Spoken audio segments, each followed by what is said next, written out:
سيدنا محمد وعلى آل سيدنا محمد قد كفاني علم ربي من سؤالي واختياري قد كفاني علم ربي من سؤالي واختياري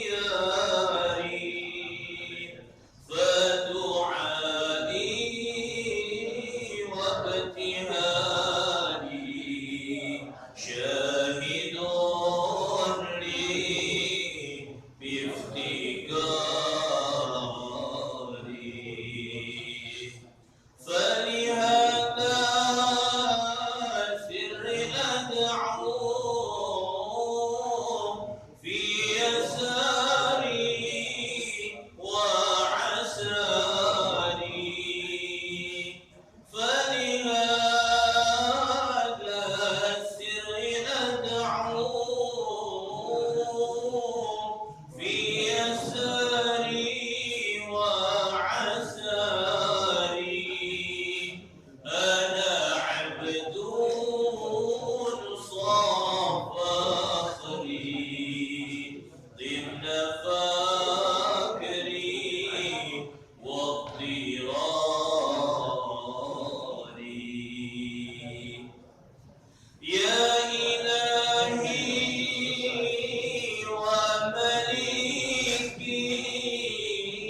ومليكي أنت تعلم كيف حالي يا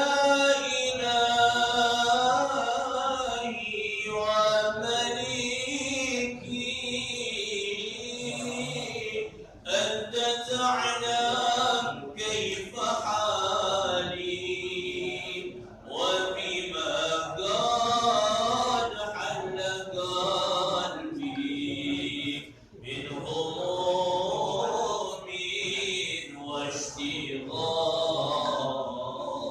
واشتغالي فتداركني بلطف منك يا مولى الموالي فتداركني بلطف منك يا مولى الموالي يا كريم الوجه غيثني قبل أن يفنى اصطفالي يا سريع الغرب غرثان منك يدركني سريعا يا سريع الغرث غرثان منك يدركني سريعا يبسم العسر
Bismillahirrahmanirrahim. Alhamdulillahirabbil alamin. Allahumma shalli wa sallim ala sayyidina Muhammad wa ala ali sayyidina Muhammad. Ma'ana ta'alluq wa ta'lim wa tadhakkur wa tadhkir wal ifadah wal nafa' wal intifa' wal ifadah wal istifadah wal haq ala tamassuk bi kitabillah wa sunnati rasulih wa du'a ila hujjah wa dalala ala khair ittiba' wa sillah wa maradatihi wa qurbihi wa thawabihi subhanahu wa ta'ala. Kita lanjutkan kajian kitab Bidayatul Hidayah karya Abi Hamid Muhammad bin Muhammad Al-Ghazali Hujjatul Islam.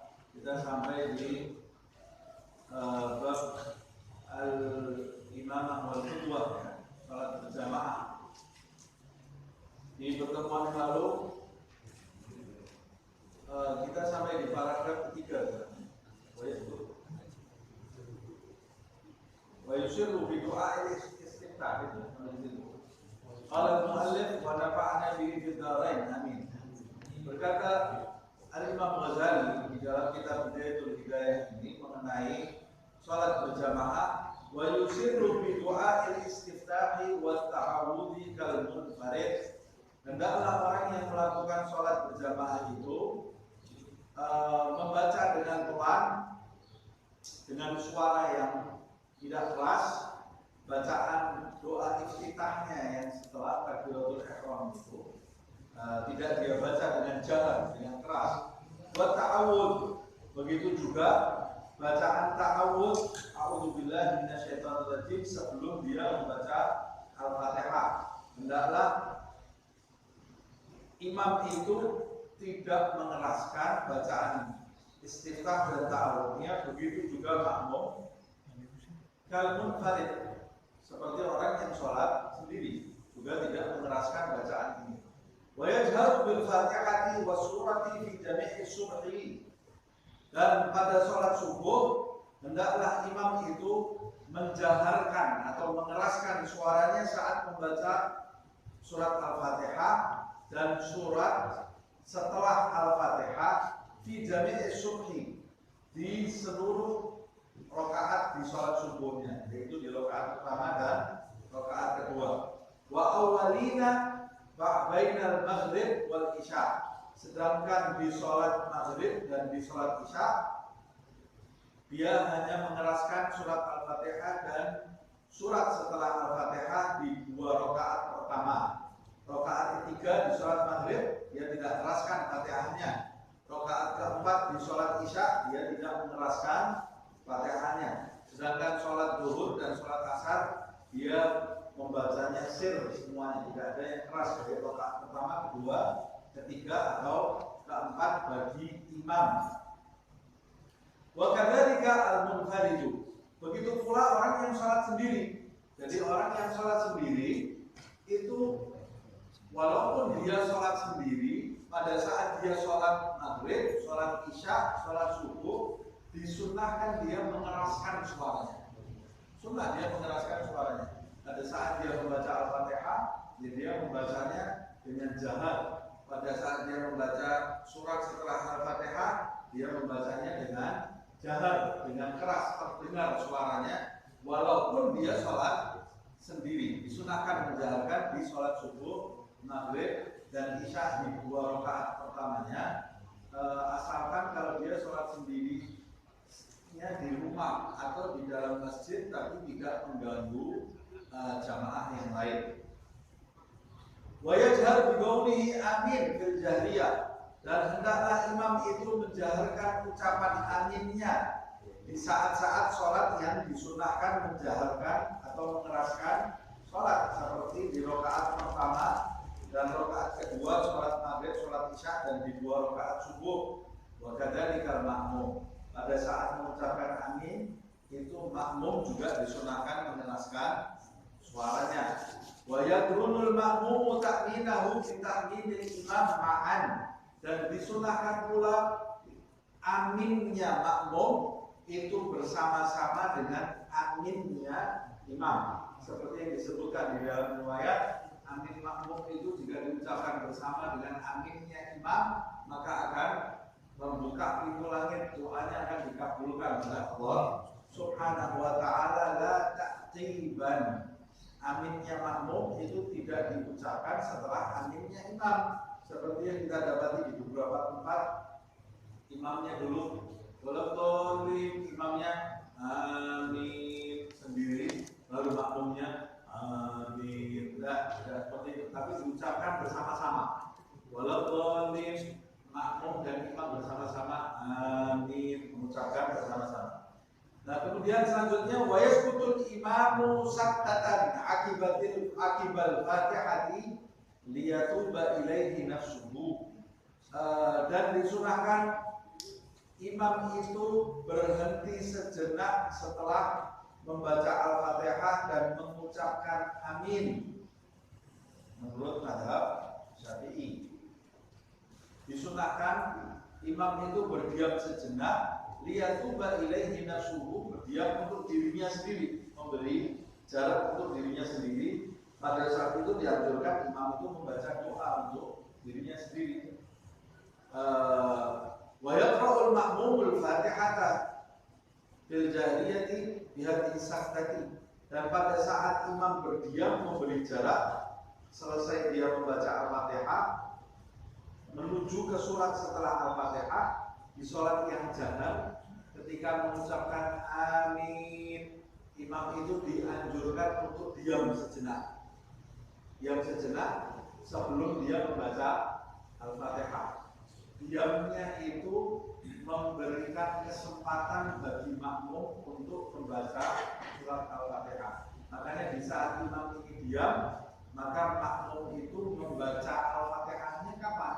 Membaca Al-Fatihahnya di saat imam itu diam antara Al-Fatihah dengan membaca surat. Imam itu diam, makmum membaca surat Al-Fatihah. Nah, ini sunnah ini hilang sekarang di masjid-masjid. Imam itu kebanyakan, kalau kita tanya mazhabnya Pak Syafi'i, tapi kalau dia menjadi imam, waladhdallin amin, bismillahirrahmanirrahim, tidak ada diamnya. Makmum kapan membaca Al-Fatihahnya? Loh, saya ikuti pendapat mazhab A. Kamu katanya mazhabnya Syafi'i. Kalau mazhabnya Syafi'i dianjurkan diam. Karena menurut mazhab Syafi'i, makmum itu wajib membaca Al-Fatihah sendiri untuk dirinya sendiri.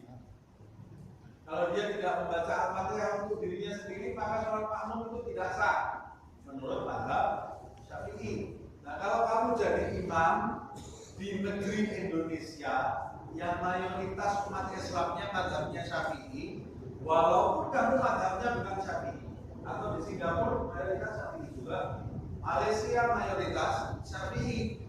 Kalaupun kamu tidak bermazhab Syafi'i, hendaklah kamu menghargai orang yang bermazhabnya Syafi'i. Beri kesempatan, toh berdiam, memberi kesempatan bagi makmum membaca Al-Fatihah tidak membatalkan sholat kamu. Nah, itu yang namanya toleransi. Tapi kita kalau mau menang sendiri apa yang kita yakini, itu bukan orang yang bertoleransi. Padahal Islam itu menganjurkan kita itu memiliki sikap toleransi terhadap umat selain Islam, apalagi terhadap sesama Muslim. Beri kesempatan makmum itu untuk membaca Al-Fatihah. Loh, kalau saya langsung membaca surat, kan makmum juga bisa membaca Al-Fatihah. Ya, tapi kamu tidak memberi kesempatan makmum untuk mendengarkan bacaan surat kamu. Padahal mendengarkan bacaan surat setelah Al-Fatihah itu hukumnya sunnah juga. Kalau kamu tidak memberi kesempatan makmum membaca Al-Fatihah, kamu membaca surat, makmum membaca Al-Fatihah. Padahal di dalam Al-Quran diperintahkan ketika orang membaca surat, mendengarkan bacaan surat tadi. Nah, hendaklah memberi kesempatan untuk makmum membaca Al-Fatihah. Dan imam pada saat itu boleh berdoa untuk dirinya sambil memberi kesempatan bagi makmum untuk membaca Al-Fatihah. Dia tamakkan minal istima' inda qira'atil imam. Lihat, agar makmum ini memiliki kemungkinan bagi makmum untuk mendengarkan imam saat membaca surat setelah Al-Fatihah. Kalau kamu tidak berdiam, hai imam, tidak memberi kesempatan makmum untuk membaca Al-Fatihah, nanti ketika engkau membaca surat, makmum tidak punya kemungkinan untuk mendengarkan bacaan suratmu. Nah, Imam Syafi'i kan berdalil la sholata liman la fatihah, tidak ada sholat bagi orang yang tidak membaca surat Al-Fatihah. Makanya walaupun sebagai makmum wajib membaca Al-Fatihah. Wala yaqra al-makmum surata fil jahriyah. Hendaklah makmum pada saat imam itu membaca surat di sholat-sholat yang dijaharkan, dikeraskan, seperti sholat subuh, maghrib, isya di 2 rakaat pertama. Waktu imam membaca surat setelah Al-Fatihah, hendaklah makmum tidak ikut membaca bersama imam, tapi disunahkannya mendengarkan, bukan ikut membaca bersama imam.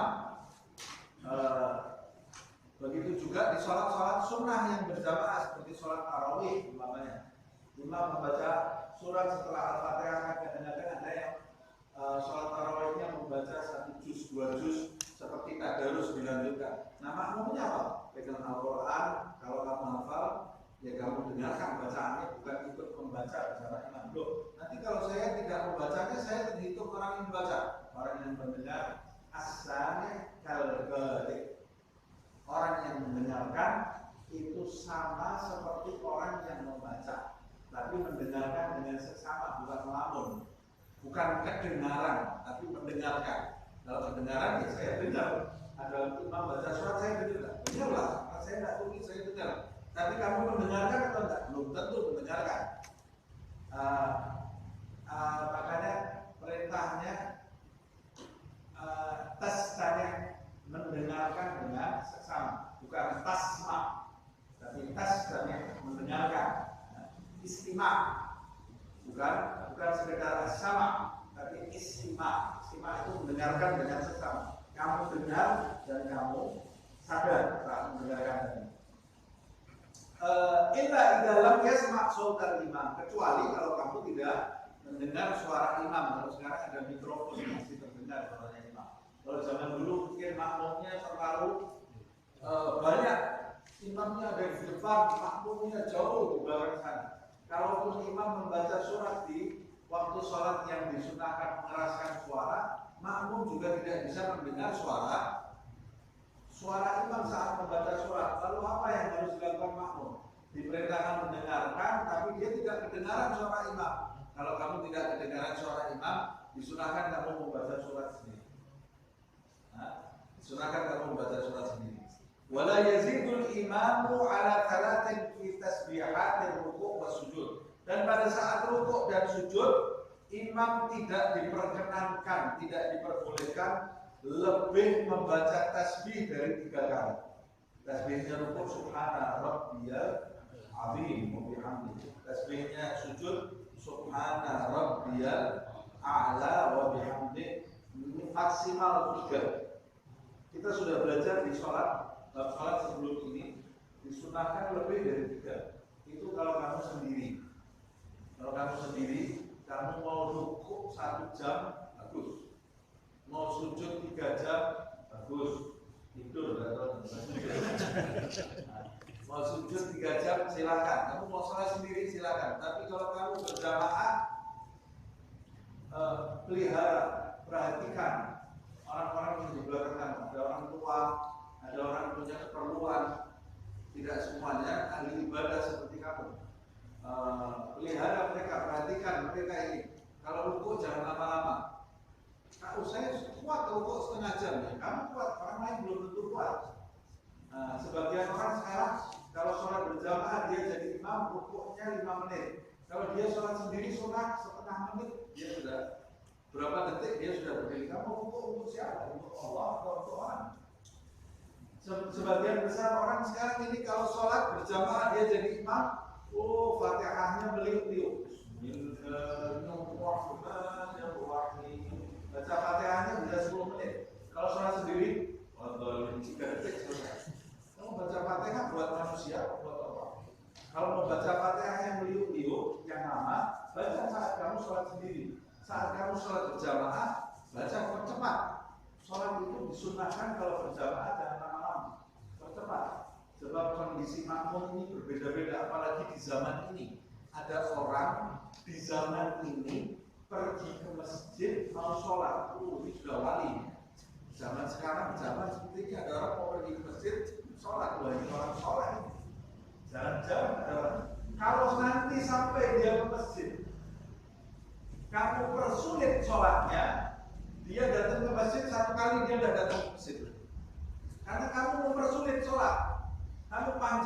sholat. Lakukan sholat yang sederhana. Nanti ketika kamu sholat sunnah, lakukan sholat yang panjang menurut keinginan kamu. Sampai Imam Ghazali mengatakan jangan tambah tasbih maksimal 3 kali. Maksimal 3 kali. Wala yazid fit tasyahhudil awal ba'da qaul Allahumma shalli ala Muhammad wa ala ali Muhammad. Di tasyahud awal jangan kau tambah lagi bacaan setelah kau mengucapkan Allahumma shalli ala Muhammad wa ala ali Muhammad. Sebab tasyahud awal itu termasuk rukun qasir, rukun pendek. Kalau engkau setelah syahadat baca tasyahud di tasyahud awalnya, kau baca tasyahud, kemudian kau ucapkan asyhadu an la ilaha illallah wa asyhadu anna Muhammadar Rasulullah, kemudian kau ucapkan Allahumma shalli ala Muhammad wa ala ali Muhammad, lalu kau ucapkan kama shallaita ala Ibrahim, batal surat kamu batal. Karena tasyahud awal ini rukun pendek, tidak boleh kau tambah doa seperti yang diajarkan oleh Nabi Muhammad SAW.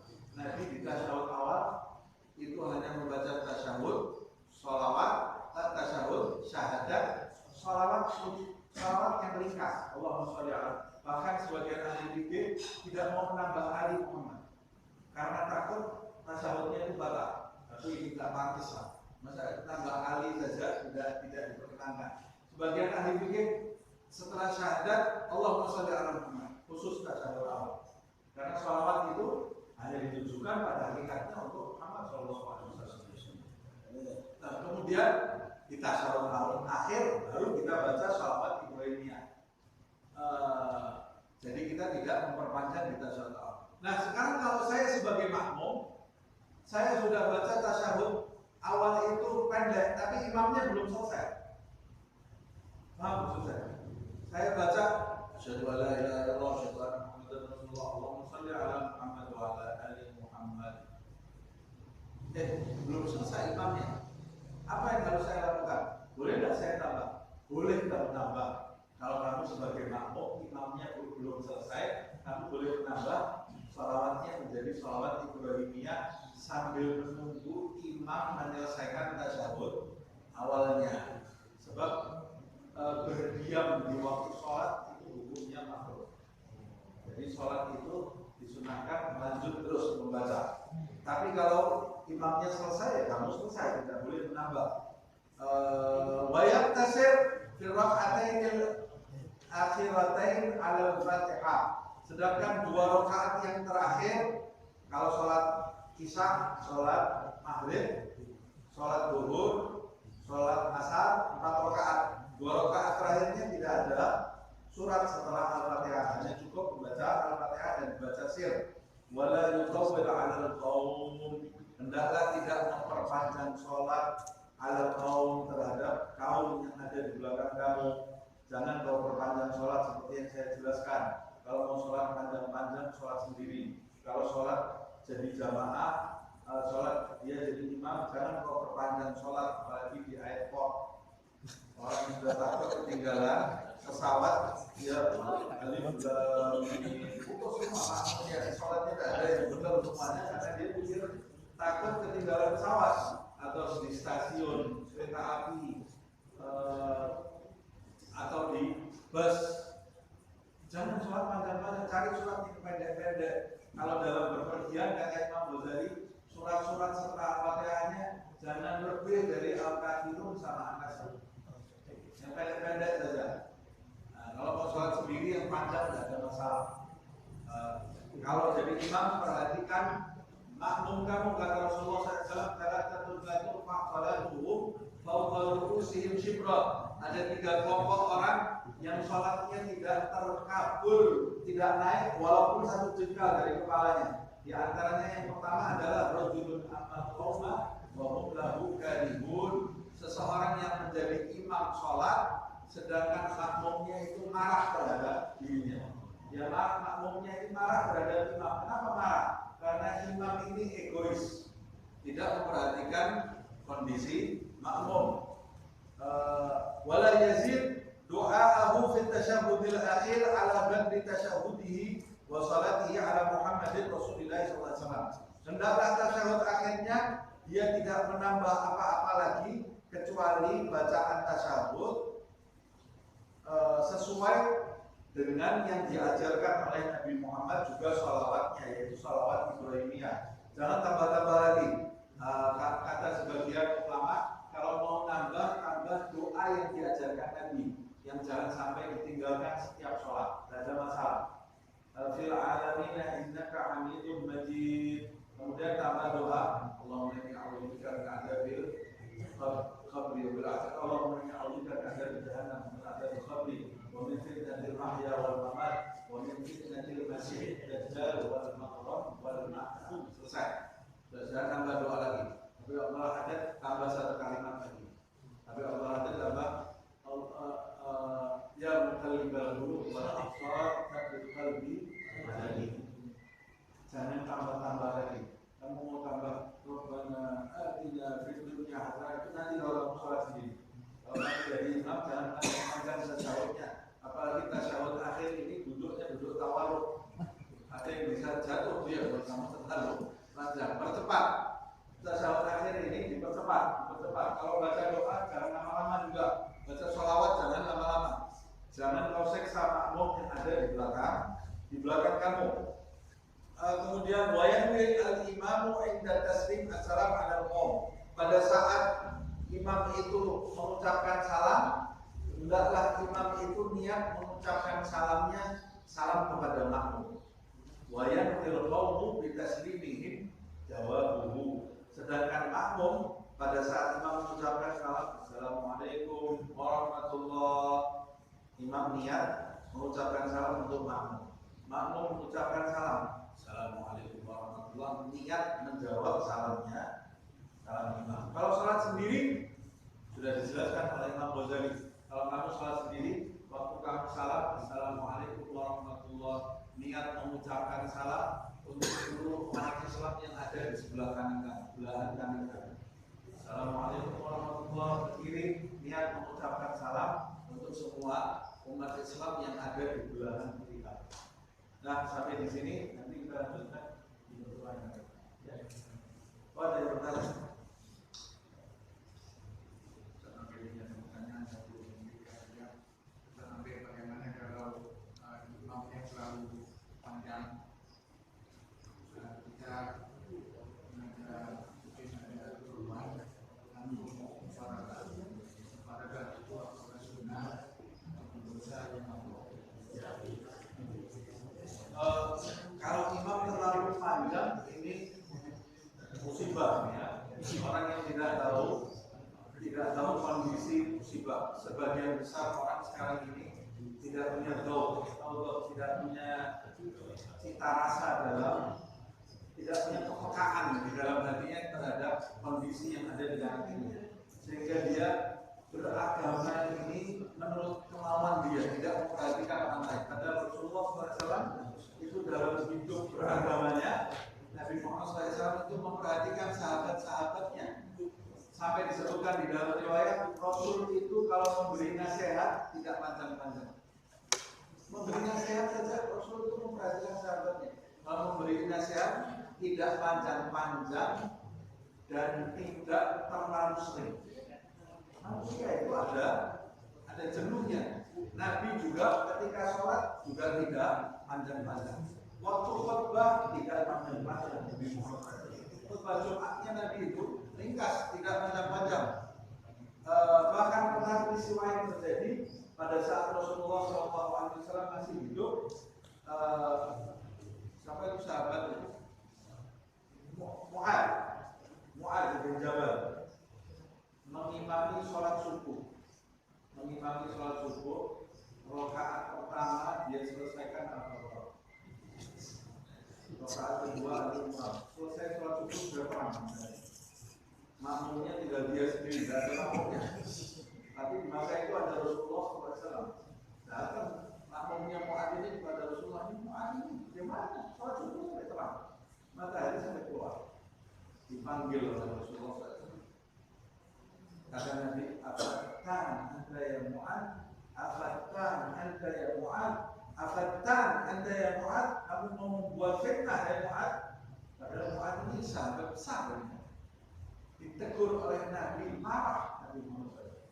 Kamu mau membuat fitnah ya Mu'ad? Diulang-ulang oleh Nabi sampai Mu'ad ini menyesal sekali, sampai Mu'ad ini mengatakan, ya Allah, andai kata setelah dimarah Nabi itu aku baru masuk Islam. Nyesel dia, kok dia sudah masuk Islam masih ditegur Nabi seperti itu. Teguran Nabi yang keras ini menunjukkan bahwa kita harus memperhatikan orang. Karena sebagian besar orang sekarang jauh dari Islam karena orang Islam. Sebagian besar orang ini, orang Islam sekarang itu menjadikan orang Islam itu jauh dari Islam karena dia mempersulit agama Islam yang sebenarnya enggak. Seperti yang saya sampaikan di hari Rabu kemarin, orang tidak puasa sunnah hari Senin, tidak ada masalah. Mau puasa sunnah bagus ya? Bagus. Mau puasa sunnah. Tapi orang tidak puasa sunnah di hari Senin, tidak ada masalah, itu bukan dosa. Orang zaman sekarang orang tidak puasa sunnah, lihat ada orang minum air hari Senin, astagfirullah. Puasa sunnah dia tinggal, akan dia ini berbuat dosa. Nah kamu ini sunnah kamu jadikan wajib. Ada orang Muharram tanggal 10 Muharram tidak puasa, tidak ada masalah. Ini ada orang 10 Muharram tidak puasa seperti dia berbuat zina. Allah 10 Muharram kamu tinggalkan. Puasa di 10 Muharram. Puasa 10 Muharram itu sunnah. Kalau kamu mau mewajibkan yang sunnah untuk diri kamu saja, untuk istri kamu jangan kau wajibkan, untuk anak-anak kamu jangan kau wajibkan, apalagi untuk orang lain. Karena kalau kamu mempersulit agama, kamu termasuk orang yang mutanatti'un. Kata Rasulullah, halakal mutanatti'un, binasalah orang yang lebay. Orang yang lebay. Berlebihan. Over, orang yang over ini. Binasa orang-orang yang over dalam segala hal. Berlebih-lebihan dalam segala hal. Mutanatti'un. Jangan kita jadi mutanatti'un. Kalau bicara sesuaikan dengan lawan bicara kita. Kalau kita beribadah sesuaikan dengan orang-orang yang ada di sekitar kita.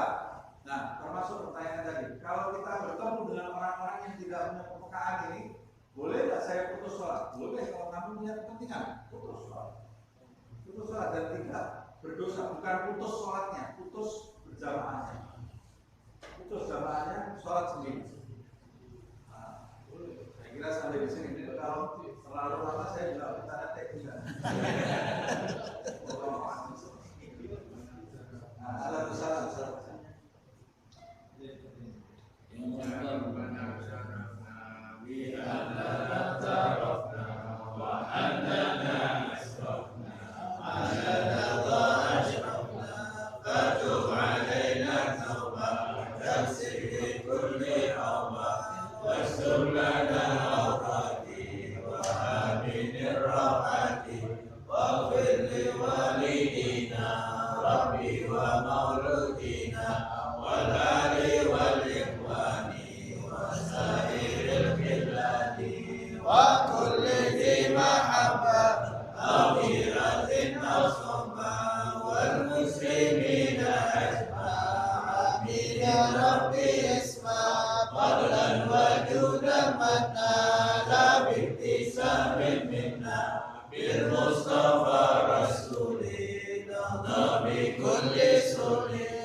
Wis.